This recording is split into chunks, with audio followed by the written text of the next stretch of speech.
Okay, and we're back. This time with the Plague Doctor for the Darkest Dungeon. We're going to do a review on her. We're going to talk about things like her stats, her skills, her camp skills, her resistances, her trinkets, and her best team comps and partners. We have the Plague Doctor's stats at the bottom, and we've extracted that from this line exactly, this carbon copy. And we have the averages of all the other characters in the game, just so we can compare what the Plague Doctor does compared to the rest of the cast. Here you'll see that she has very below average HP, one of the lower ones in the game. She's in the 38 section, which is like super close to all the other low ones, so she is pretty low, but if we want to be exact, she is tied for 1, 2, 3, fourth lowest in the game at 38. She's got the lowest dodge in the game at the same time, so this is a very fragile set of durability. In terms of durability, she's pretty fragile. She's got 9 speed though, which is very good. She's tied for second highest in the game with like 4 other characters. She's got a crit that is slightly below average at 6, and a damage range that is below average at 7 to 13. So also she has the lowest stun resist in the game, which is pretty bad for a backline character. In the Warrens, where the Plague Doctor does shine a little bit. Because Ball and Chain from the Swine Slasher will stun her a lot. She's got the highest blight resist in the game, which is pretty cool, tied with the Abomination. And a disease resist that is also the highest in the game, which doesn't matter as much. Diseases can be cured very easily, so especially with a Plague Doctor. She has the lowest move resist in the game, which doesn't matter. She has the lowest bleed resist in the game. Actually, no, not the lowest, because that's a leper. She has the second lowest bleed resist in the game, tied with the Shield Breaker. No, tied with the Antiquarian. And that's pretty sad. Debuff resist of 110 doesn't matter too much. For a backline character that doesn't get hit with debuffs too often in the hallway fights. Trap Disarm, that is just average, but if you look at the Trap Disarm, she's actually tied for, she's tied with 2 other people for 1, 2, 3, 4, fourth highest Trap Disarm in the game. And a movement of 1 forward and 1 back. That's a big problem, because Plague Doctors who get shuffled in position 1, it'll take them 2 full turns to get back to position 3, where they are where Plague Doctor functions most optimally. Oh, she also has, her crit buff is plus 20% blight chance. That's very good for a blight-oriented character like the Plague Doctor. All of her damage comes from blight anyway, so having more blight chance when you crit is very good. I have no problems with this crit buff. Except maybe it does, well, we'll talk about it later, but one of her trinkets does already brings her blight chance to very high amounts. So this crit buff, I guess, is useless when you consider that trinket. It's called Blasphemous Vial. We'll get to it later. But I'm okay with that. Like, early game Plague Doctors that don't have Blasphemous Vial would love this, and they do. But overall, let's do a conclusion of the stats. We've got a very frail character here with one of the lower HPs, the lowest dodge, and one of the lower bleed resists. Offset only by the fact that she has a high blight resist. Plague Doctor is very frail. It's a big concern for me, at least, when I play her. But she does end up being in ranks 3 and 4, where less HP damage can reach. So it's not too big of a deal, but just be aware that Plague Doctor can easily be worn down, and you might have problems with her. So yeah, the high speed is nice though, because it allows her to very rapidly go and stun. She's a stunner, and having high speed stunners is very good. She's one of the best stunners in the game because of this high speed and her moves. Just her stuns just being amazing. She's got really low damage numbers, but that's offset by the fact that she does most of her damage through blights anyway, so this section doesn't really matter too much to me. This being low is fine. We've got a mix of good and bad in all of this, but generally I'm a little not too happy with her resistances. Yep. Let's move on to her skills. So here we've got the Plague Doctor skills. This is my optimal layout for her. I believe this to be her best set, and she is a position 3 and 4 character. But let's go through these skills individually and see, and let's see if I can reason out why. Let's see if we can reason out why. Her first move is Noxious Blast. It's launchable from positions 2, 3, and 4, and connects with the opponent's ranks 1 and 2. It targets ranks 1 and 2 on the opponent's side. Has a base accuracy of 115, best in the game for damaging moves. A negative damage mod of 80%, which means this move does no damage at all up front. That's fine because it has a huge blight of 7/3. It also has a crit mod of 9%, which when we look at her base crit is 6. 9 plus 6 is 15%, which means she crits like 1 every 6.5-ish times. That's whatever. She's not an upfront damage dealer, so I don't mind if it doesn't crit as often. Even though when you do crit, it does increase dot duration by 1.5 times the regular duration. So if you had crit with this move, it would deal, instead of 7/3, it would deal 7/5 rounds. So if you crit with her, it's very good, but I wouldn't try really hard. 7/3 is a lot. It's a huge amount. And let's do some math real quick. Minus 80%. So that would be 2 to 3. So it'll do 2 to 3 upfront damage, and then it'll deal 7 as a dot on top of it. So this move actually does 9 to 10 damage on the first round. And that's pretty respectable. It's not anywhere close to the average of 8 to 15.5, but I mean, that's the nature of dots. They're going to be slow compared to actually hitting the enemies. Dots will be slow, but they will scale. So this move ends up being very good for boss fights, because boss fights, usually bosses tend to have 2 actions, 2 or more actions. So there's some with 3 actions, and because they have 2 to 3 actions, your dot will actually do very high amounts of damage. It'll do 2 ticks of 7 instead of just 1 tick. So versus bosses, this move does 16 to 17 damage per player turn. And that is very, very above average in terms of compared to the average damage. So Plague Doctor's blights, and we'll go over her other blight later, but her blights are very, very good in boss fights. And that's where she shines the most in terms of being a damage dealer.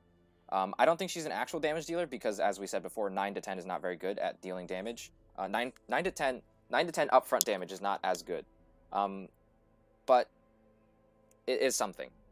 This move also has -7 accuracy attached to it, and that's very, very good. It's something that you won't notice too often, but -7 accuracy on the frontliners who tend to have a lower accuracy already than the backliners in the game, backline enemies in the game, is very good, because when you're stalling off of the frontliners, and you apply this accuracy debuff to them, they will start to hit you less, and because they start to hit you less, they will not only not crit you more, they will have less chances to crit you, which means they'll have less chances to add extra stress to you, but they'll also not be able to crit you, which means you'll take less damage, which means there's less to recover. So Noxious Blast is pretty good for that. There's also a hidden, like, an extra bonus with Noxious Blast in that you can cheat out an extra turn for stalling, because the game treats a lethal dot. If the enemy is going to die of a dot in the next turn after reinforcements was supposed to come, the game will not give you reinforcements, and instead will start the next turn. So you can cheat out an extra turn of reinforcements if you use this skill. It's very sneaky, and probably it's hard to explain, but just know that there's a lot of applications for this skill, even though it only targets the frontline enemies, which we don't really want to kill. But of course, dots being slow is fine. It's good for working on those, just like kind of chipping away at those frontline characters for when you do want to end the fight for real. Plague Grenade is a move that is launchable from positions 3 and 4, and connects with the enemies. AoE hits the opponent's ranks 3 and 4. Same accuracy base as Noxious Blast at 115, basically the same damage mod at -90%. Crits less often at only 4% crit, making it overall have 10% chance to crit, which means a 1 out of 10 basically doesn't crit at all. A blight for 6/3, and you're applying 6/3 blight to the 2 backline characters each. So you're really applying overall 12 blight to the opponent team. And it's 12 blight on the priority targets. This is just by saying that alone, this should be a good move, because you're dealing 12 damage per turn now to the backline characters, and they might survive 2 turns. So you will get the full 12 out of this blight. This is a pretty good move. It is one of her weaker moves, in my opinion, of the 4 runnable ones. Just because, again, blights are really slow, and you don't want to slowly take out the backline characters. This move will at most only contribute to the chip damage that will ultimately kill the backline characters, but you should be just hitting the backline characters, period. And I think this is very weak, despite being being able to target the priority backline, because you're really going to want to use Blinding Gas as a Plague Doctor on the first turn. Blinding Gas is a stun that is launchable from positions 3 and 4, and stuns both of the position 3 and 4 characters on the opponent's team. This is insane. You're stunning both of the priority targets at the same time using one action from your Plague Doctor. So to put it in other words, you are trading one action on your team to disable the two actions from the opponent's team, which are most important. This move is the best stun in the game, in my opinion, for that reason. This is hands down the best stun in the game. Just to say it even like simpler, you're trading one move on your team to disable two moves on the opponent's team. That's already a very strong thing, because you are gaining an action advantage over the opponent using this move. This is very, very powerful for that reason. And also, it has 115% chance, 115 accuracy, which means it's one of the higher ones in the game. It's certainly the highest in terms of stuns in the game. So it is the most accurate stun in the game, tied with a few others, maybe. But a stun chance of 140% is not the highest in the game, because the highest in the game is actually 150%. So this does fall short just a little bit in terms of stun percentage, but being able to take out two backline characters on the opponent's team, that's invaluable, and this is definitely a move that you will be running and using a lot. And the devs have even acknowledged this by having this be the only limited, this and Barbaric Yop, which is also an AoE stun. Those are the two moves, those are the two stuns in the game which are limited usage. This is limited to 3 times. They're really OP, so they are limited usage. Yeah, so the reason why I was talking about Plague Grenade and how it's probably the worst move on the Plague Doctor set is because it directly competes with this stunning move in terms of action economy for the Plague Doctor, and you will open up with Blinding Gas more often than you won't with the Plague Doctor, so this is just generally better. Incision is a ranks 1, 2, and 3 move. You can launch it from positions 1, 2, and 3, and it targets the opponent's positions 1 and 2. It has an accuracy base of 105, so it really won't hit most of the time. A crit mod of 9%, which means 15% overall crit rate, so the same as Noxious Blast, so don't expect it to crit too much. And a bleed. This is the only bleed skill in the Plague Doctor, and it bleeds for 4x3. 4x3 is a very weak bleed, and it's a very weak bleed that targets one of the first 2 ranks on the opponent's team. Just saying all of that, you should realize that this is not very good of a move, at least even compared to Noxious Blast. The main draw of this move is that it allows the Plague Doctor to deal upfront damage in some way, shape, or form, because it doesn't have a huge negative modifier. It has no damage modifier at all, which means it does 100% of the Plague Doctor's base damage. But when we did stat comparisons, you remember, if you remember, the Plague Doctor is below average in terms of damage range. So this move is just overall bad. It doesn't have a good accuracy. It doesn't really have an amazing crit mod. It doesn't deal upfront damage to any degree, and it bleeds for very little. Like other bleed characters in the game will bleed for more than this, and they'll bleed for a higher amount. They'll bleed with a higher accuracy, and they'll bleed with a higher crit most of the time. So like this move is just directly outclassed by all other bleed characters in the game. Also, it's just directly outclassed by Noxious Blast most of the time. It does allow the Plague Doctor to hit the other resistance in the game, like, if the character has a high blight resist, you can use Incision maybe to hit the bleed resist. People have tried to make a case for that in the Warrens, where that is true, where the pigs in the Warrens will bleed more easily than they will be blighted. But I still don't see too much usage in this. Like, you're going to want to use Blinding Gas to open the fight, to support your other characters, and then end with Noxious Blasting the opponent just to get the -7 accuracy debuff onto the frontline characters. So Incision just finds no usage. This is a really bad skill, to be honest. I really don't recommend you run Incision. It's a pretty bad skill. Battlefield Medicine is her next move. It is a healing skill that can be launched from positions 3 and 4, and can target any of the characters on your team. It cures blights and it heals for 3 to 3, and it cures blights and bleeds for the character you're targeting, and it also cures blights and bleeds for the Plague Doctor herself. So how powerful is this skill? This skill is insane in terms of healing, and you might find that very, very strange, because it only heals for 3 to 3, which is such a small number. But the healing portion of this skill that I call insane is really the cure blight and bleed. A lot of the blights and bleeds in the late game will Blight and Bleed you for at least 4x3. So if you can cure a Blight or Bleed, you are at least healing 4x3, which means you're at least healing 12 HP from your characters. If they don't have to take the full duration of that Blight and Bleed, that means you are healing them for that much Blight and Bleed, right? So essentially, if you're curing a 4x3 Blight or Bleed in the late game, you are curing 12 HP plus the 3 that this... you're healing for 12 and also healing for 3 here. So that means this skill in the late game heals for 15 at, like, sometimes. And 15 is a lot larger. It's even larger than the Occultist's, like, average damage, average HP heal. And the Occultist obviously is known for having the highest expected heal in the game. Obviously he has problems with rolling 0 sometimes.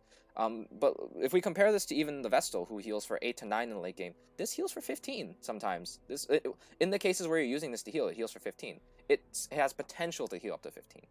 Obviously, if you're just using it as a healing skill, it's not very powerful. It heals only 3, so it compares very poorly to the Vestal. But if you're not like bleeding or blighting, you're going to be using these other moves. You're not going to be using this skill. This skill is only used when you're bleeding or blighting.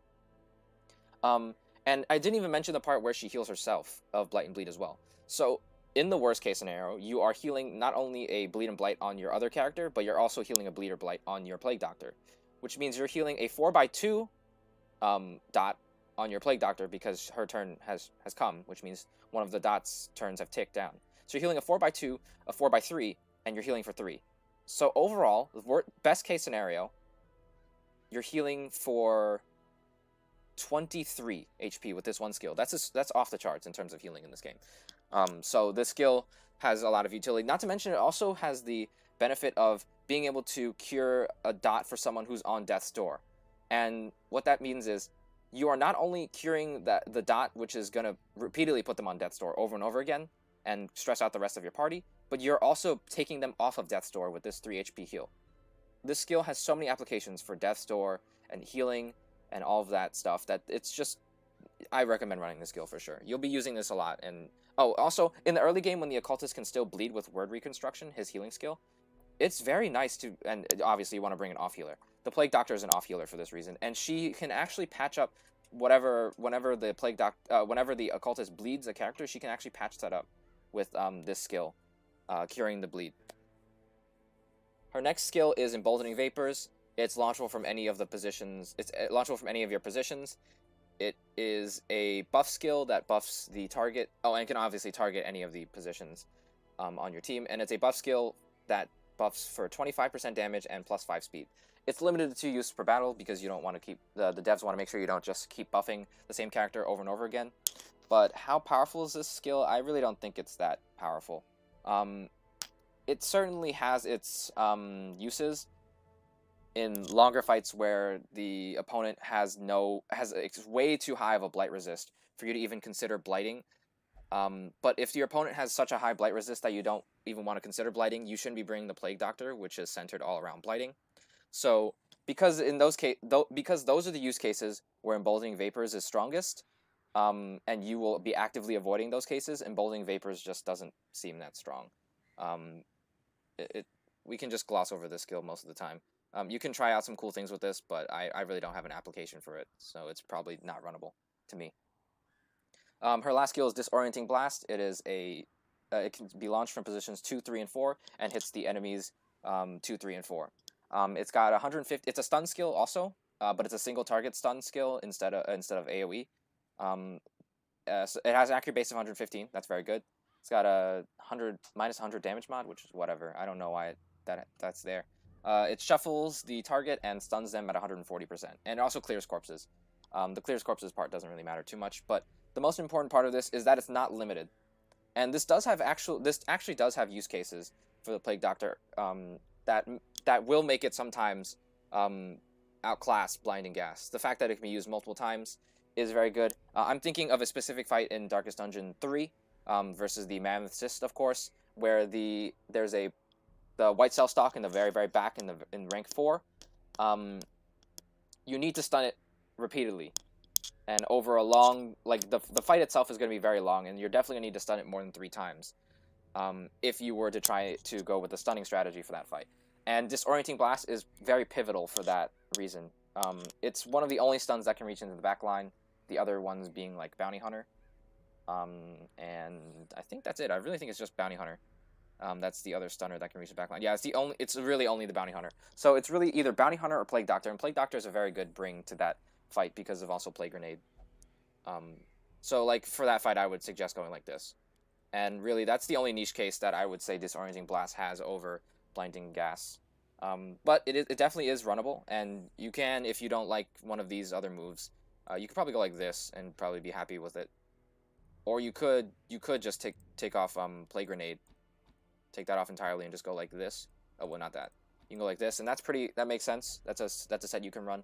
But really, I don't really find too much usage in running both of the stuns, so I really suggest this as her most optimal set. And really, these two moves don't run, basically, but this move just run in Darkest Dungeon 3. Let's go to her camp skills. We've got Experimental Vapors, a time cost of 4, heals one companion for 50% of their HP, and buffs them for 33% of healing received for 4 battles. This is a pretty like large number to heal. It does cost 4 camp skill points though, so it is really heavy in terms of cost. And most of the time you shouldn't be healing at campfires anyway. If you handle your recovery phase of every fight well enough, you shouldn't need to heal at campfires. But when you do need to heal at campfires, this heals for a huge amount. And so it is nichely okay to use. I wouldn't even say powerful. It's nichely okay to use. And just mainly because it costs so much is the real problem.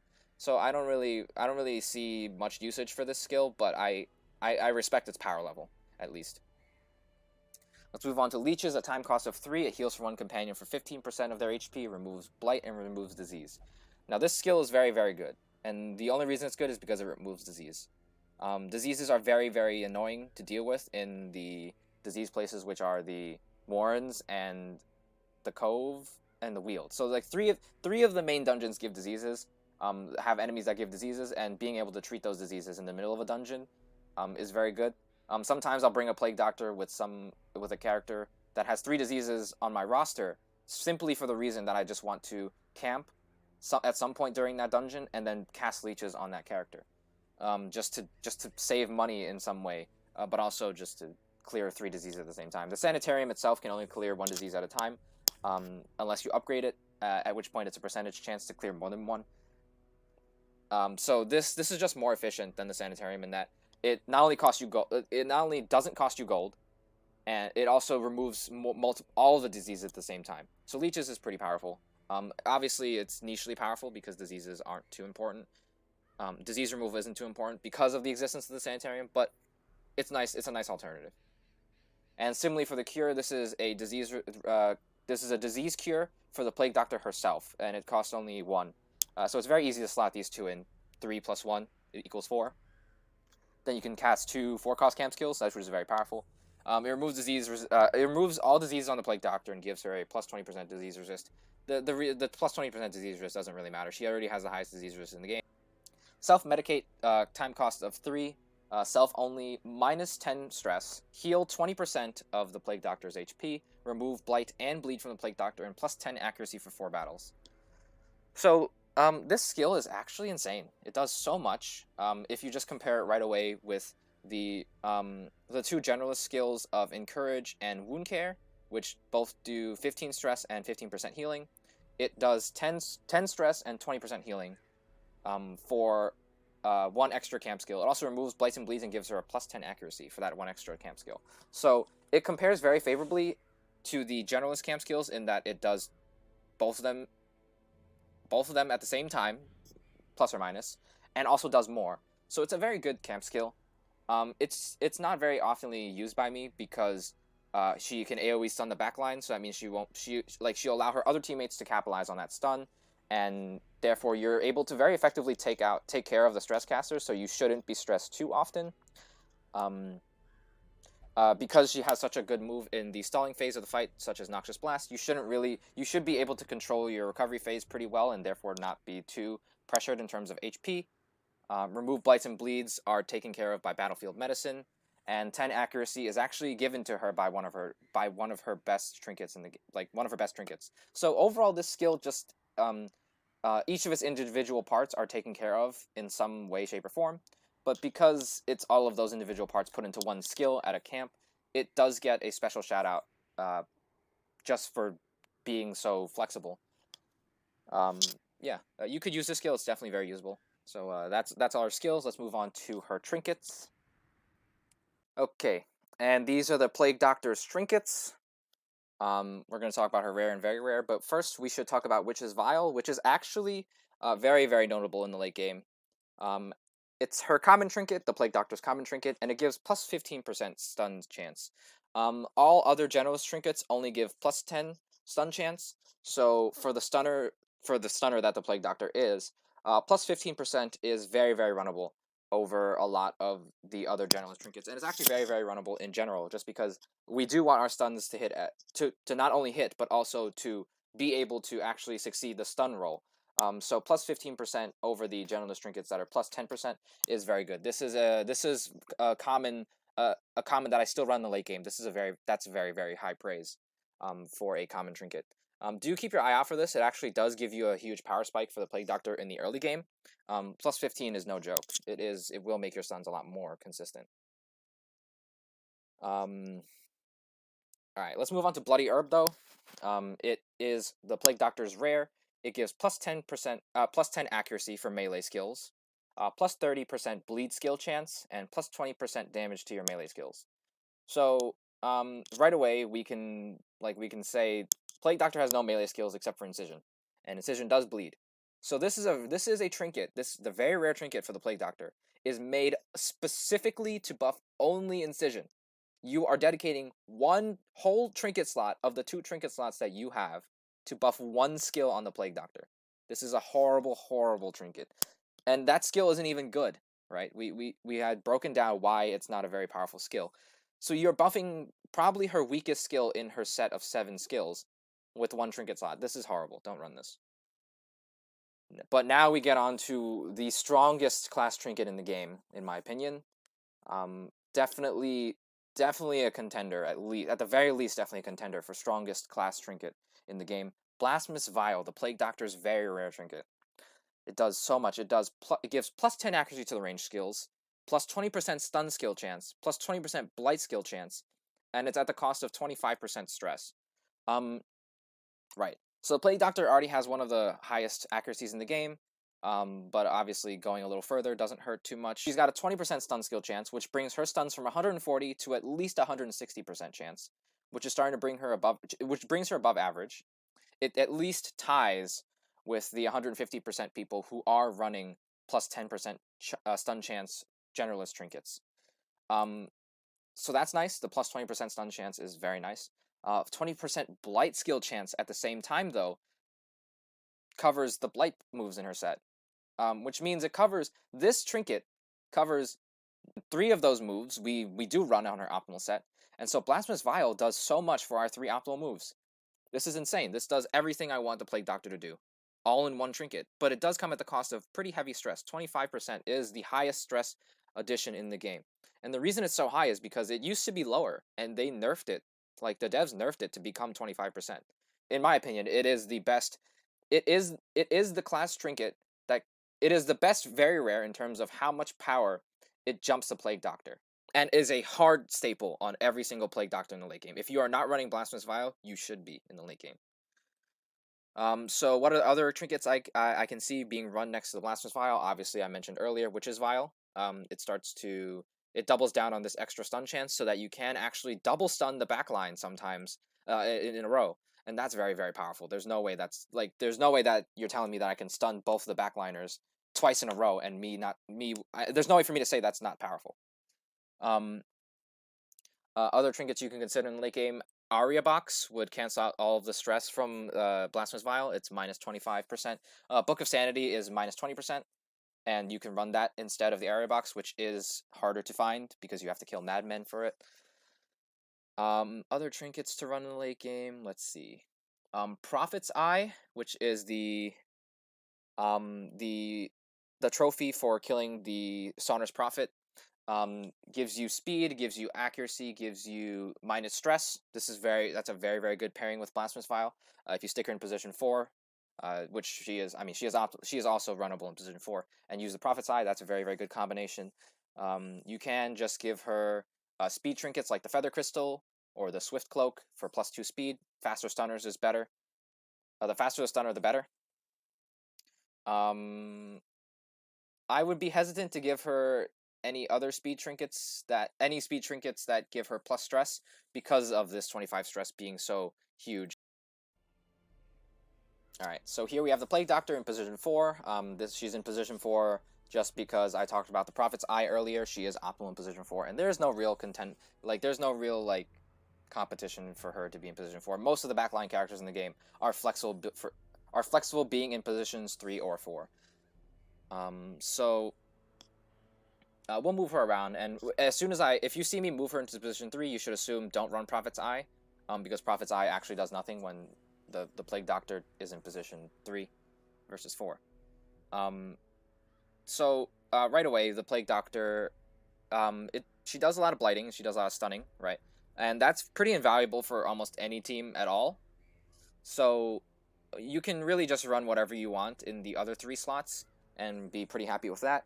She is a good off-healer, though, so you could consider running another off-healer with her, and have that be your main healing, core instead. So, obviously we could put the best off-healer in the game with her, with the Arbalist, and have them be the healing core. So let's build off of this. We have a stunner, we have a damage dealer that can off-heal, so we really just need more damage dealers, right? Let's put the best damage dealer in the game on the team, the Highwayman, and now we need a frontline damage dealer that really doesn't care to... we could put a Shield Breaker here. That's a good team. We can also switch out the Shield Breaker for another stunner, so that would be the Occultist. Now we have the Occultist Arbalist core for healing, which is a little too much already, so we don't really need the Plague Doctor in this sense. So let's actually, instead of getting rid of the Plague Doctor, let's get rid of the Arbalist and run another rank 3 damage dealer. We could actually go for a Crusader, going like this, and we have a Dancing core and 2 off-healers that are further covered by another off-healer in the Crusader, who heals stress also at the same time. We can also run another Dancer with the Highwayman. We can run the Shield Breaker. That's a pretty good comp. And we could, instead of running these 2 Dancers that are just midline Dancers, we could switch out the Shield Breaker for a Grave Robber, which is one of the better partners for a Plague Doctor, because if you were able to give the Plague Doctor any speed at all, she will outspeed the Grave Robber at 10 speed. You just need +2 speed. So if you put a Feather Crystal on the Plague Doctor, you can go before the Grave Robber, apply your blights to whatever character you want to hit with the Grave Robber, and then she will get a bonus to lunge, which which gets a damage bonus when you hit a blighted target. So they are pretty good together. It actually brings the Grave Robber from dealing just not enough damage to actually securing a kill sometimes. So that's really nice. Them as partners. Well, you could. I mean, obviously, you could just run the best healer in the game, and then you have a good. This is a very good core as well, because you do have the Plague Doctor who controls the backline enemies in the game, which means you will be able to control stress to a degree, and you have the Vestal, which heals your HP, which means you'll be handling the HP bar as well. Then you just need, at this point, you just need damage, right? So once again, we're going to be running the Highwayman and a frontline damage dealer. We could also run the not the Arbalist, the Bounty Hunter here. Our Bounty Hunter is a good frontline damage dealer, so we've got a good team here as well. Oh, also another good partner for the Plague Doctor is the Flagellant, because the Plague Doctor will remember when I talked about Blinding Gas kind of taking more priority in terms of move usage than Plague Grenade. Yeah, the Flagellant actually has Rain of Sorrows, which is very, very similar to Plague Grenade, and so the Plague Doctor can lead with Blinding Gas, and the Flagellant can lead with Rain of Sorrows instead, and then you can get multiple ticks of dots like that, and that's pretty cool, and very, very useful. They really do help each other out. Not to mention they are 2 off healers, and so you could run them together. And I mean, the Flagellant is an off healer that bleeds himself sometimes with Reclaim, so Plague Doctor can actually heal that with Battlefield Medicine. So this is a good core to work with as well. And then you see that you have 2 characters on the ends, and then you just stick in another damaging another dancing core, just like we did before. So just stick in like, Highwayman and Shield Breaker. That works as well. Very, very flexible what the Plague Doctor can do, because at any point you could just move out that and then put in a Grave Robber, and you'll get some punching power as well. Yeah. So overall rating for the Plague Doctor, what's my overall tiering of her? What's my rank of her? She's got amazing stuns, the best in the game. She's not really good in terms of damage dealing, because dots by nature are very slow.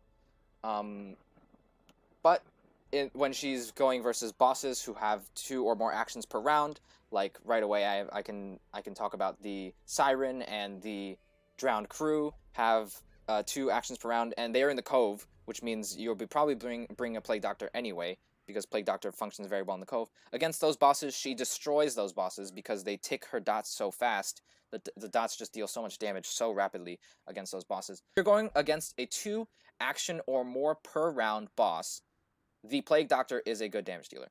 But only in that scenario would I say she is a good damage dealer. Her stats are pretty poor. She has poor durability and poor resistances to support her as a character. So I'm not very happy with her stats. Oh, let me actually change it to Plague Doctor. I'm not very happy with her stats.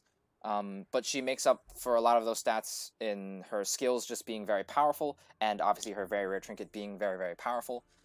So according to all of that criteria, I really think she's mainly a stunner.